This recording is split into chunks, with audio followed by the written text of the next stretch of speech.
Meet and Greet with CATT Northwest, March 16th, 2026.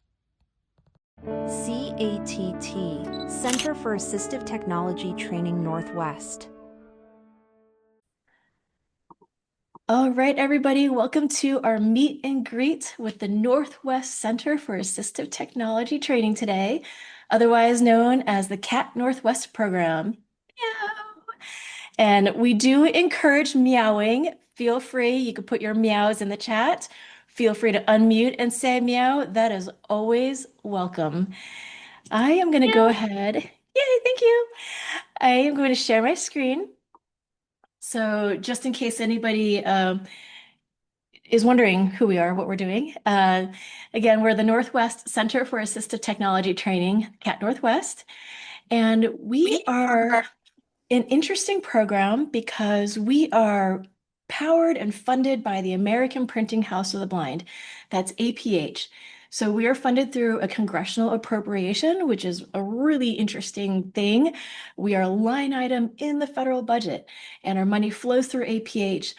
And for that reason, we specifically support the technology that's available from APH. And then we also support the related technology as well.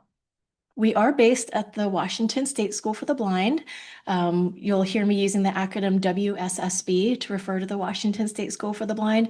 So we're based there, our warehouse is there, we have an office, and we are all employed by WSSB, although we are a program of APH. So it's a little bit of a funny setup, but we like to think of ourselves as a train the trainer program. So all of you are here today because you are in some sort of leadership capacity for training, whether that's leadership for an organization, leadership in your school district, but basically the services that you provide all impact blind and low vision students.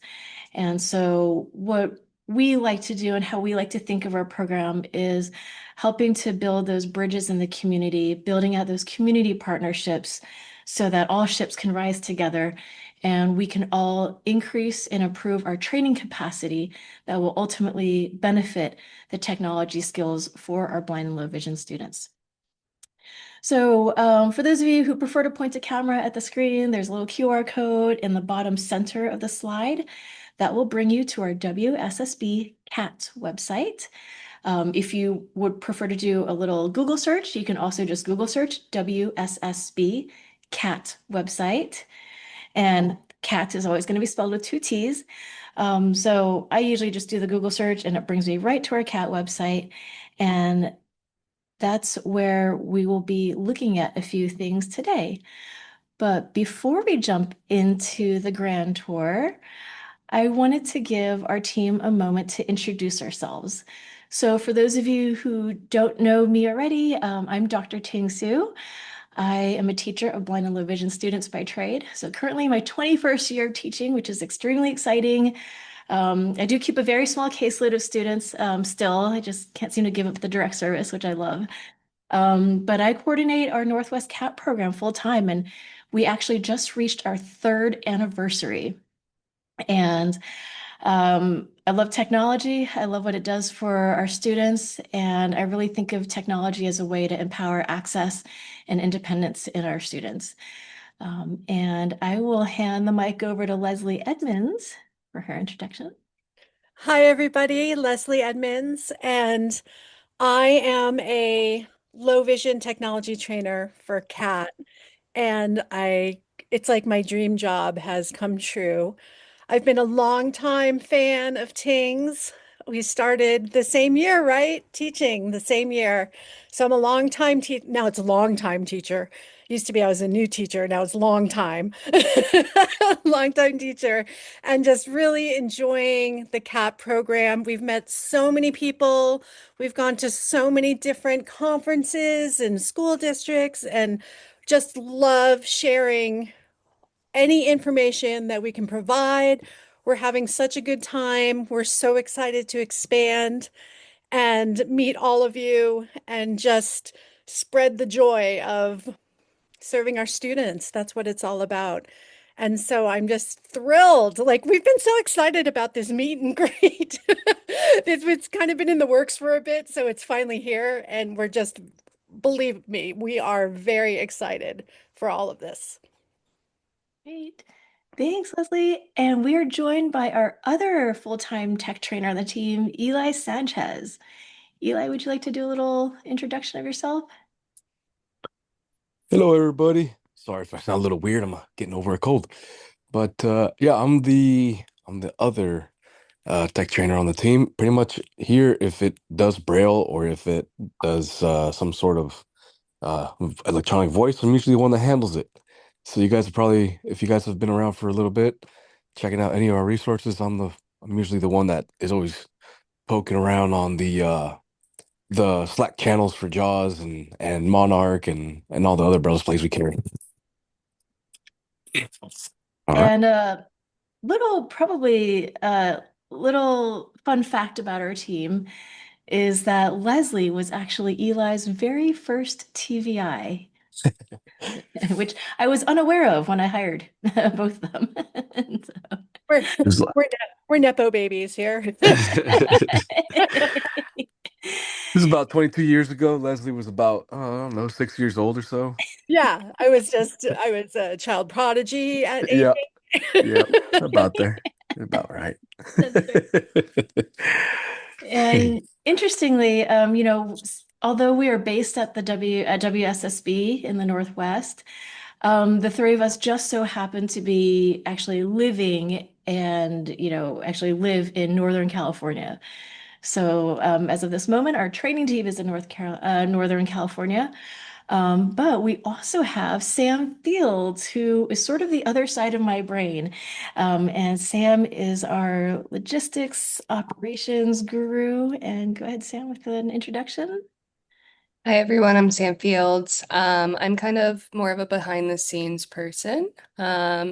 Kind of make sure that everything that needs to string together to make our events happens. I work a lot with our AT requests, so I send out our loaners and manage our actual tech inventory. I help folks set up Techie TBI meetups.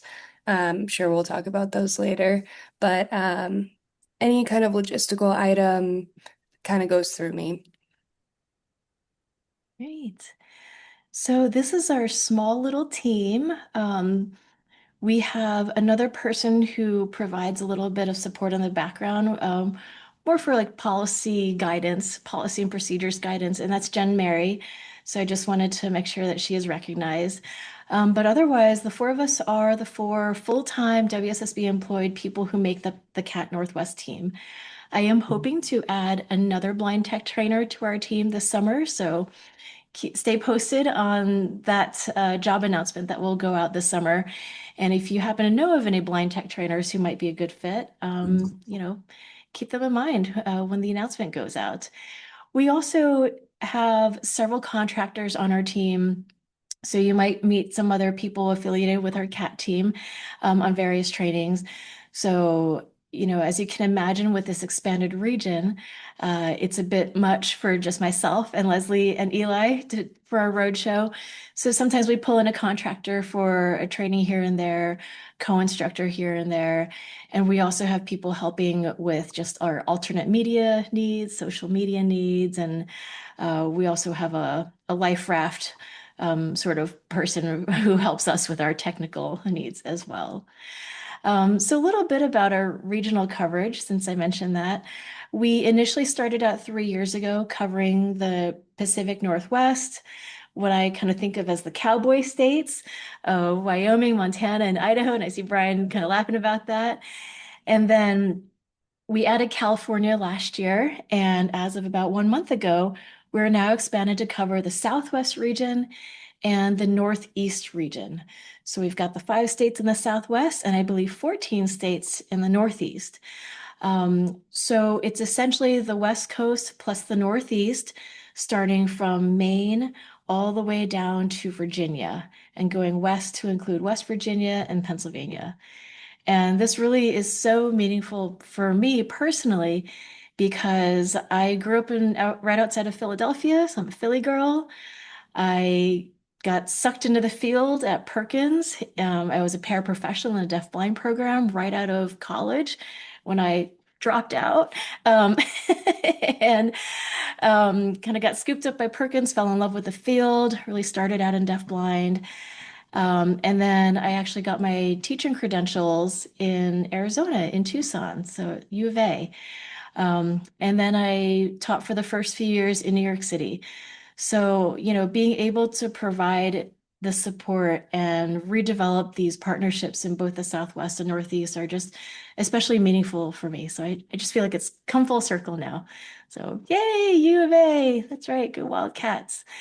Um, so again, thank you all for being here today. I hope that with this meet and greet, we can share some resources that we've developed.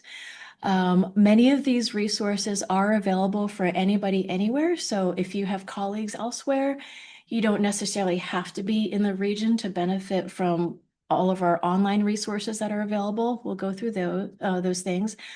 But I thought it might be helpful to start with some of the things that are specific to the regions where we do have a little bit more of a white glove service and personal touch because you're in our region. So with that in mind, I'm going to go ahead and bring up our main website on the WSSB website. So you can do that Google search for WSSB and CAT, and you'll get to it. And I know Sam will be popping links into the chat too as we chit chat. Okay, so when you find our website, you'll see the big banner across the top, Northwest Center for Assistive Technology Training. We do have a phone number, but I would actually recommend that if you want to contact our team, the email that is here is probably the better way to go. The phone can be a little funny sometimes. So our best contact is CATT-NW at wssb.wa.gov. So if you're not sure what you need or not sure where to start out, that's a great email. It goes to all of us on the team. And so somebody on the team will get it. And then we'll be able to field, who should be responding. So I will go through, I think, the technical assistance first. That's really going to be regional specific. And then we'll shift gears and take you on a little tour of all the fun stuff that anybody from anywhere can access. Okay. So I'm going to skip down the top, and the top just has our little region that we cover. I'm going to come back through where we'll talk about the AT resources website and our newsletters and our Slack in just a bit. But for anybody who wants to reach out to us for technical assistance, and again, this is available for people in our region, so Northwest, Southwest, and Northeast. The technical assistance area is probably where you'll want to start with submitting any requests for training. So we have 3 links here for technical assistance. The first is to request a training from us. And I promise all these forms, I made them all myself. They're user-friendly. It won't take you more than 2 minutes, very easy peasy. But every single one of our technical assistance requests has to start here, just for our own record keeping. So when you request a training, this could be one-on-one, it could be for a workshop, it could be for a conference. Anytime you want a dedicated training from our team, this would be the best technical assistance form to fill out. And just remembering that we are a train the trainer model. So we're really working with teachers, educators, community people like librarians, makerspace people. We've worked with art educators, museum educators. We can work with people in a school district and parents. We just don't do direct training with students. So that really is more of a localized need.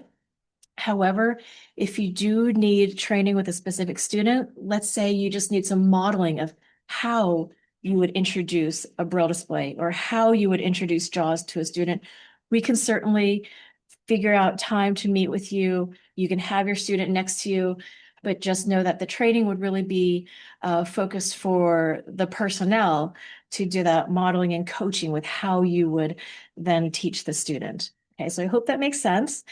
Um, and we do try to make our training, our larger training events, a community event to bring people together. So we're happy to partner with organizations who might be able to provide the space and can help with, recruiting registration, and we'll bring the training content, and it's sort of like a co-hosted event type of model. Okay. And then we also have technical assistance for if you want to request a loaner device. This is something where you have a student with perhaps a chameleon or a mantis or a monarch, and you need to teach that student about the Braille display. But you don't have a Braille display, so we'll send you one. And it's just up to you to return it whenever you're done using it. We can offer loaner devices for as long as a school year. We just need people to send it back before the end of the school year. We also do help people set up AT loaner programs. This is particularly helpful if you are with a larger agency. So I'm kind of thinking like New York City Department of Ed, their Educational Vision Services. It's a larger department. Or in Montana, the School for the Blind really supports the statewide service. We've also set this up in Idaho, where we'll work with the School for the Blind or that big regional agency to set up an AT lending library. So now if your local teachers want a loaner, they can just work with that agency directly with that loaner. So in this way, you're not always having to reach out and wait for us to do the whole processing. And it's a little bit more of a easier contact point for loaners. So keep that in mind. And then we also have something really fun called a Techie TVI meetup. And this is where we want to empower anybody who's come to one of our trainings or anybody who's got some expertise with some of the tech from APH to get together a little informal meetup just to talk tech. And so this can be at a park, it could be in a library. We've done these things at a brewery or at a winery. But essentially, it's somebody locally who wants to get a few colleagues or parents together, talk tech. It's a little bit more informal. It's not necessarily a formal presentation, although we have supported people to also do presentations at their local, chapter conferences. But what we do is we can provide a trainer to be available remotely if you feel like you need a little bit of extra tech support there. You don't necessarily have to have a trainer. It's up to you.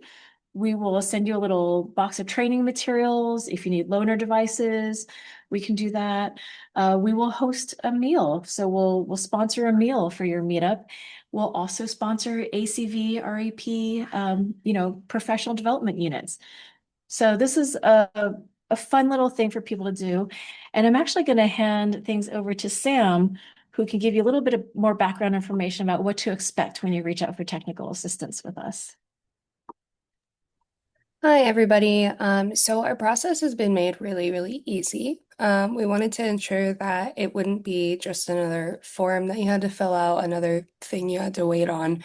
So essentially what will happen is you'll go into that request a loaner device form and you'll let us know what your need is. So we ask you a couple of questions, essentially what region you're in, what state you're in, a couple personal information pieces, phone number, email, and what have you.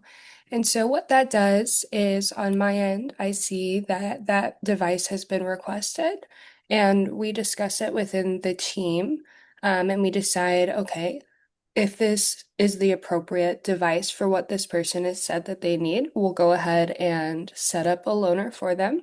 And throughout the process, you'll hear from me about where we are on that. I'll let you know, okay, we got your request and we're just looking it over, but you'll hear from us soon.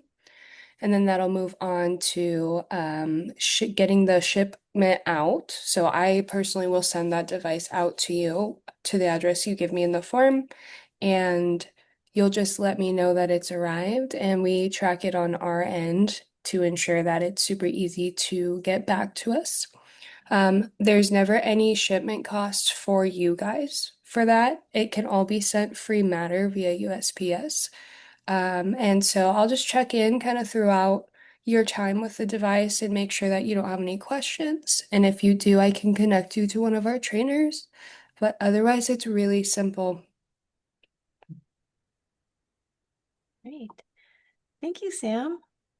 And I promise, Sam is very nice. So feel free to reach out. If you have any questions at all, if you're curious about how it works, if you want to know a list of products that we have, that is on our website, but I'm happy to talk you through it as well.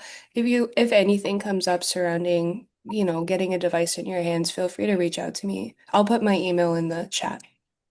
Well, thank you, Sam. Okay, so these three ways of reaching out for technical assistance, these are pretty much the only resources I would say that's reserved for people in our coverage region. And then from this point forward, everything we're going to show you is actually available to anybody anywhere. So we're going to switch gears a little bit and show you some of the resources that we put together. But I thought maybe first you guys might like to get a sense of how we operate and how much we really value your partnership and connecting with you as a community. Um, so Leslie, do you want me to keep sharing or do you have a newsletter pulled up? We thought it would be fun to just show you what one of our newsletters looks like because we try to do community highlights there, and it really gives you a sense of what any of you can bring back to your communities and what you can all do with just a little bit of CAT support. Okay, and I should have the summer 2025 Yep. on there. Is that okay? Yeah, looks great. So I wanted to do this part because I love our newsletter. I think it is just chock full of information. And so if you're working with community partners, you're working with people at your school district, wherever you are, and you want to give some information about our program, it's a really fun way to forward this. All our links information are always in this really great, very accessible newsletter. And I just love it because we highlight, this is just an example, but we highlight some contractors that we work with and the amazing work they're doing. We talk about our podcast called the CATT-Cast, meow, which is just really fun. And we have a few episodes out and we've gotten some really great feedback on it, talking about APH products and rollouts and updates that need to happen. All that's in the newsletter. It has us where we are and where we're going. We are on the road. We are all over the place and just going to a lot of different conferences and trainings and just some highlights of where we'll be, where we've been, everything like that. Um, we also like to highlight people who are doing the Techie TVI meetups, just to give you some ideas if you're thinking about doing it, but not quite sure. Just check it out. Check out our newsletter. We have the amazing Amy Downard on here from Hawaii, who does a lot of Techie TVI meetups. Lee Chandler up at WSSB, who's putting one on this week. He's a regular, and just ideas on what you can do. And don't be afraid to do it. The Techie TVIs are just a really great way for people to get together, to share ideas, share expertise, just be a community. Community building is such a big part of our program, and Ting spearheads that in the best way. We're all in this together. We have upcoming events listed on here and just all of our resources and related news, keeping in touch with us. It's all here on the newsletter. It's an easy way just to forward information about our program in a fun way that might be a little more attractive than just an email with words. So I love to share the newsletter. I just wanted you guys to take a peek. It is on our website. We'll have the latest newsletter and past newsletters. Everything you need is on there. Just a great way to get the word out. If you want more information about us or you want to share information about us, it's top notch. Thank you, Leslie. Yeah. And I promise you guys, I will be publishing another newsletter sometime before the end of the year. That is my goal. It's been a busy year. So there will be another newsletter coming out, but I love that you can also access the archives directly from our website, which is super nice. And as Leslie mentioned, everything we produce, everything that we publish is fully accessible with a screen reader, so they're all ready to go for sharing. Um, kind of a hot tip here for anybody who might be doing a screen reader or a braille display lesson, because our websites and resources are all fully accessible. It's great material if if you need to use something that you know has been vetted for accessibility to use as a tech lesson. So I mean, not to be too self-promotional, but we do end up using some of those resources as training fodder as well. So, okay, let me move on to our AT Resources website.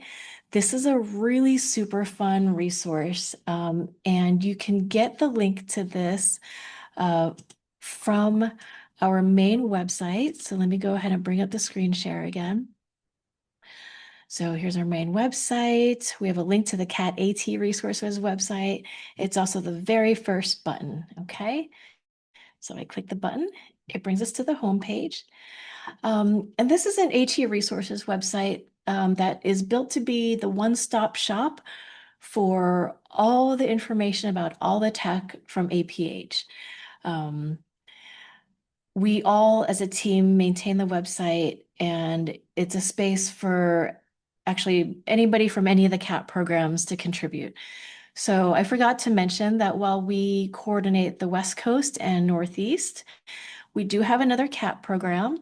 They are based at the Alabama Institute for the Deaf and Blind, and they cover the Southeast and Midwest areas of the United States. So just wanted to give them a little shout out.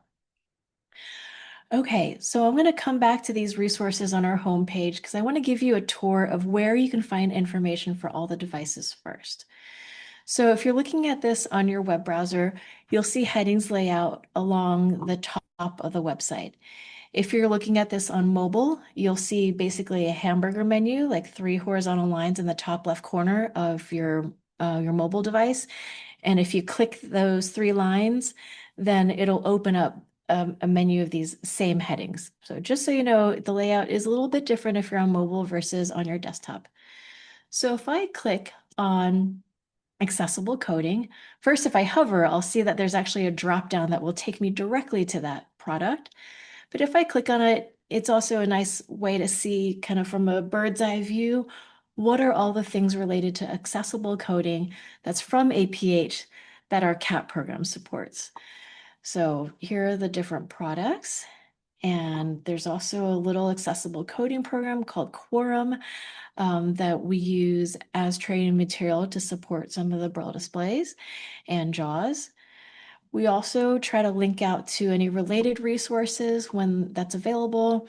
And of course, always linking back to the great resources that's available from APH.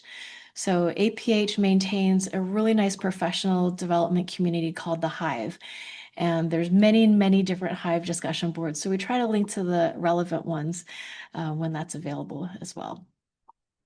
So I'm going to move into the non-visual tech section of the website. So you see we support a few Braille displays, some embossers, the Monarch, of course, the Wing It app that goes along with the Monarch, JAWS. I need to build out the page for the Page Connect, which is the newest addition to our lineup. So that will be coming to this page soon. And then, of course, there's a section for related tactile graphicacy resources, some Braille production tips, and some really exciting chatbots that our colleague Michael Cantino has developed. And about half of his chatbots support some of the devices from APH. So I'm just going to click open the one for the Mantis Q40 to show you what you can expect to find on each device page. So each page for each device or product is laid out very similarly so that information is hopefully easy to find. There's always a getting started section. So this is where if there's an unboxing video that's available, we'll have that there. On this one, there's a keyboard shortcuts reference table. Different devices might have different links in the getting started, but essentially, if you are new to the device, you're just getting started, check out our getting started section. The other resource we have is called the resource sheet. So every product has a resource sheet, And our very own Leslie Edmonds actually writes and maintains every single resource sheet for every single product that we support. So this is one example of the resource sheet for the Mantis. And you'll notice that these are all published as web documents, and this is also to support the optimal screen reader experience. Okay. So what Leslie does is she finds all the related resources for each product from APH, and those are always at the top of the document. And then there's additional reference items for all the reference materials from people outside of APH as well. So there's a lot of people doing a lot of great stuff with AT training all across the field. So we also want to highlight that. And, if anybody has a resource to share that's not on this list, send us an email. We'll be happy to add it to our site. I will say that everything that we post has to be in accessible format. So if it's an inaccessible resource, it won't get posted, but we will work with you to help you get that into an accessible format that we can share out. Okay. So there's also webinars available. Sometimes there's podcasts, there's troubleshooting information, and of course, hot tips section, because there's always hot tips, especially from Leslie. So, okay, let's close this out. We also maintain a YouTube channel, and APH also has a very robust YouTube channel. So we will list to playlists that relate to the product from APH. We also will link to the list from our own. Sometimes there's other playlists that we'll link to, but basically we want a place for YouTube videos because I know a lot of people use that as a resource. And then there's also a section for FAQs. And we put together our frequently asked questions from the questions that we get asked the most often. A lot of these are actually curated from Slack, which I'll show you in just a few minutes. And that's a communications app where people can post and answer quick questions about any of the tech from APH. So if you're not on Slack, if you think there was a Slack post about something and you missed the information, or you can't find it anymore, most likely it was scraped and it's now on the FAQ so that anybody can find it at any time. Okay, there's some really exciting parts of some of the device pages as well. So for example, there is an IEP goal bank. For any of you out there wondering how you might write an IEP goal for a student who is needing to learn or develop their proficiency with a Braille display. These IEP goals are taken from our boot camps, which we'll also share more information about in a few minutes. And so every time we run a boot camp, there's always a little workshopping with how you write IEP goals. And then from that, I personally go through each goal and I kind of vet it and I, brush it up and shine it up a little bit, and it goes into our goal bank. We also have, this is a brand new section of growing lesson plans for some of the devices. These are written by Leslie as well.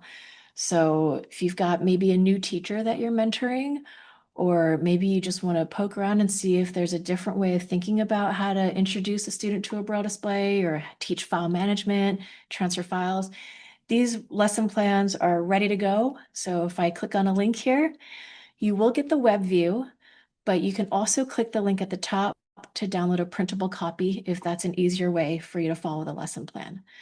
So we try to have multiple ways for people to engage with all the resources because everybody learns in a different way. So for some of the devices, there's also a place for how-to guides, and kind of along the lines of that similar philosophy, we'll have the user guide from APH. We also have one from CATT that's written with just, a different format, different layout.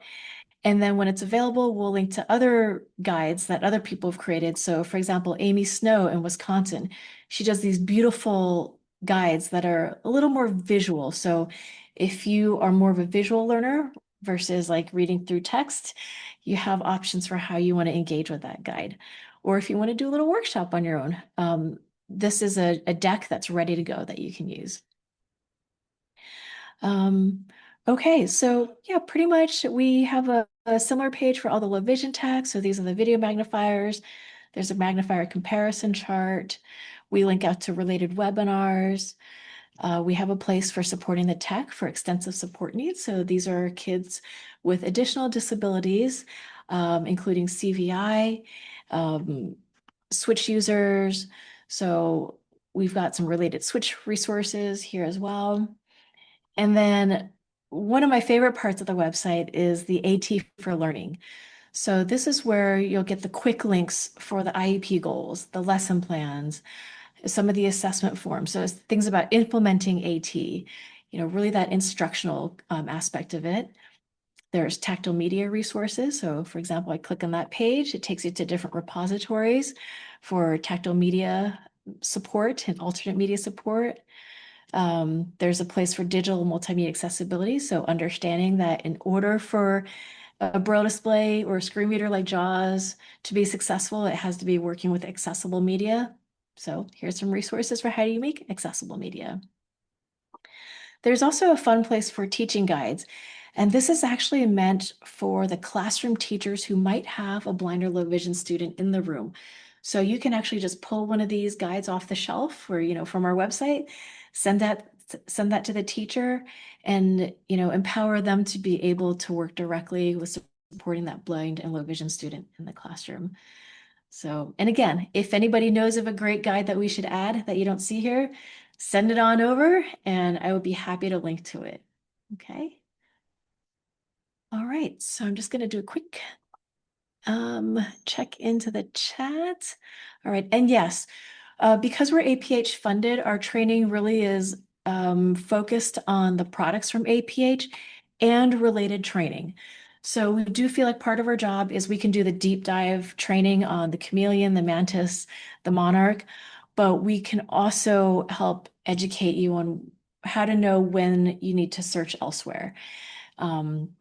We are doing a really fun series called Docs and Dots right now this spring, where the premise is how do you manage and work with documents on Braille displays? And so we'll use the chameleon, mantis, and monarch as the exemplar technology for teaching, about document management. But certainly those concepts could be applied to any sort of Braille display. So that's what we mean by, related training associated with the tech from APH. Okay, so I hope that makes sense. And please keep the questions coming too. Okay, so I'm back on the home page of our website, and we have a couple fun resources here. I am actually going to hand things to Eli to talk a little bit about our brand new Tech in 20 series. Cool. All right. So Tekken 20 is one of our newer programs we have started. I actually can't remember when we started, but I think if it wasn't October, it was probably December. Is that right, Ting? Yeah, this fall, late fall. Yeah, late fall. So it is every Wednesday, and it's a quick little 20-minute run of some tech. That's what we call it, Tech in 20. And that tech that we are going to cover and that we have covered has been suggested by you guys, the public. So you guys get to tell us what little 20-minute bite-sized piece of tech you want to cover. For pretty much the first 2 months or so, maybe 3 months, a lot of it was on digital math.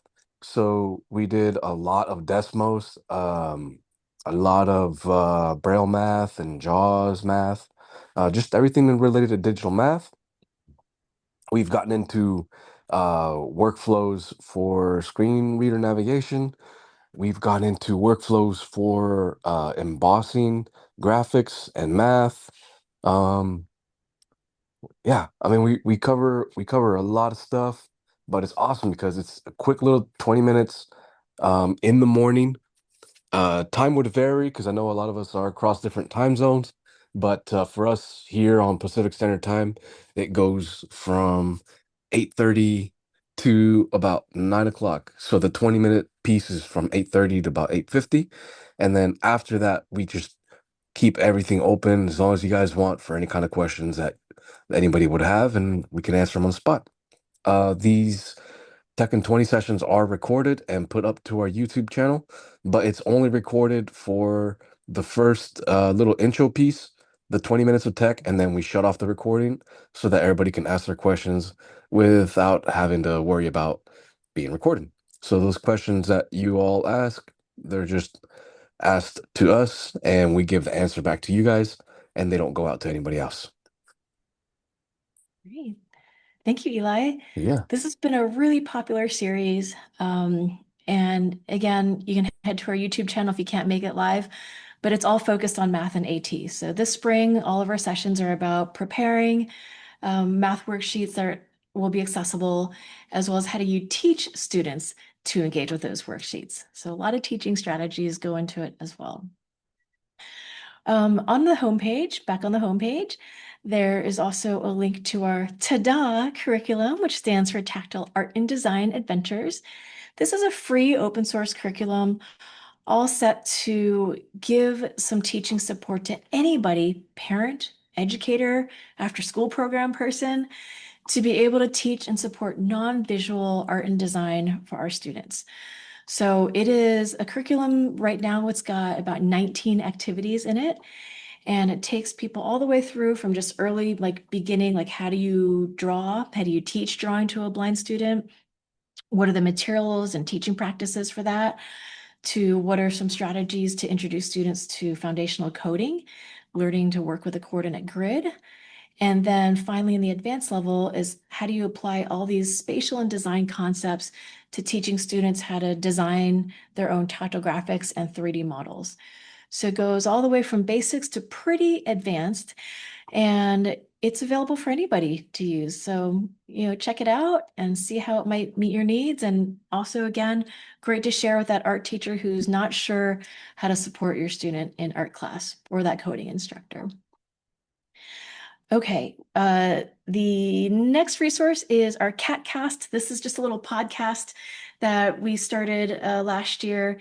We interview keynote speakers, give conference highlights, celebrate our partnerships. And there's a spin-off podcast series called The Fireside Chat, where we will be interviewing different tech trainers to talk about their work in tech training. So that's just a fun little thing. And as mentioned, we have this YouTube channel, which I'll click into real quick. And we have our YouTube channel set up as playlists. So if you're trying to figure out what's around, I would suggest clicking on playlists, and you'll see that there's a playlist for every single device. There's our Tech in 20 playlist. There's a playlist for our CATTcast, video magnifiers, a playlist for our TADA curriculum. There's a sweet little playlist of 6 videos for math and AT. This was a little series that we did before we started the Tech in 20. And there's also some student videos in here as well. So you can see in the Konago mouse, this little thumbnail, there's Ashlyn. And I think Ashlyn also appears in the chameleon video. So sometimes if you just need some inspiration to share with other colleagues or parents on how and why we get started with tech really early with our students, there's some nice student videos in here as well. So this has been really fun. Okay, and then I think our last and final resources that I wanted to show you guys is our Slack channel. So any thumbs up from people who have been on Slack or who are familiar with Slack? Go ahead and do a little thumbs up reaction if you're familiar. But I'm going to do a little spiel anyways. So Slack is a really cool communications app. A lot of people in sort of the business, corporate, industry side of things are on Slack. And this is not social media, which is why I chose it for our program. I would suggest making a free account on Slack first, and then go to our website, click on the join link, and hopefully, barring any tech challenges, of course, you will be added to our CATT-NW workspace. So I monitor this, the trainers monitor this. We have a contractor who also supports it. But in addition to our dedicated tech support from our CAT team, anybody can ask a question, hopefully related to the tech from APH, and anybody can answer a question as well. So this is a really great community space that can be used as an ask and answer. If any of you have students who think that they want to be a tech trainer and they want some experience fielding technical assistance questions, this is also a great space to send those students who are potentially wanting to become a tech trainer and help giving them a place to hone their own skills to become a tech trainer. You will see on a water cooler that we currently have 418 people. What's fun about Slack is there's also quite a few developers of the technology on the site. So if anybody has checked out the Page Connect and has fallen in love with it, the developer, Gregory Hargraves, just joined Slack, and you can actually ask a question about the Page Connect, and it will probably be looked at and fielded directly by the developer himself. For anybody unfamiliar, when you get onto Slack, we organize the information by what's called channels. So water cooler is just sort of the general discussion board. Um, Anybody can post information about an event or a training opportunity that's in the area. So for example, like Caroline Karbowski, she's the founder of C3D. She posted an invitation for anybody to join this tactile talk, and it featured speakers talking about multi-line tactile displays. So this is a really great way to just access information. And again, anybody can also share this information. So as an example, if I click into the JAWS Fusion channel, this is where people can ask questions about JAWS and Fusion, and it will be answered. And things are kind of organized in threads. So it looks like Jennifer Soltis asked a question. And then if you click into the replies, you'll see the thread where her question was answered. So there's threads or channels for the Page Connect, the video magnifiers, the two braille displays. I have, it's like if you need something or if you have something to loan out, it's a kind of a little Craigslist of sorts where you can post what you need or what you have to loan out for people. So yeah, that is our CATT Slack. So I encourage you guys all to join, because sometimes, you might just have a quick question about a piece of tech, and now you can get it answered pretty quickly. So we will work with you to develop your training topics. If you have a technical assistance request, we'll do anything that's like device specific to something more thematic, like, tech for switch users, or, again, like managing documents with braille displays, or tech for early learners. So it can also be a little bit more general of a theme as well. And we try to offer 2 boot camps a year. This is actually inspired by the boot camps that happen at the New York Public Library by Chancey Fleet, where it'll be a 4 to 6 week run where we'll meet for 90 minutes once a week for a class on Zoom. And then people will have asynchronous activities to work out. Again, free. All of our resources are free. So we've had boot camps that are like intro to JAWS, intro to braille displays. We got one request for teaching how do you work with Canvas with JAWS. So we did a 4-week boot camp on that. So that's a more sort of intensive, longer term, almost like a mini class that we will offer as well. So we'll always push out these opportunities both on Slack and also on our mailing list. So be sure to join our mailing list if you want to be in the know when these opportunities arise. And with that, I think I'm going to stop the recording, and we can open things up to a more open discussion, and if anybody have any questions. Okay, so thank you all for staying so long and for joining us. The contents of this video were developed through a partnership with the American Printing House of the Blind, APH. CATT Northwest is based at the Washington State School for the Blind, WSSB. Logos, WSSB and APH. The contents of this video were developed under a contract authorized by the Department of Education. However, these contents do not necessarily represent the policy of the Department of Education, and you should not assume endorsement by the federal government.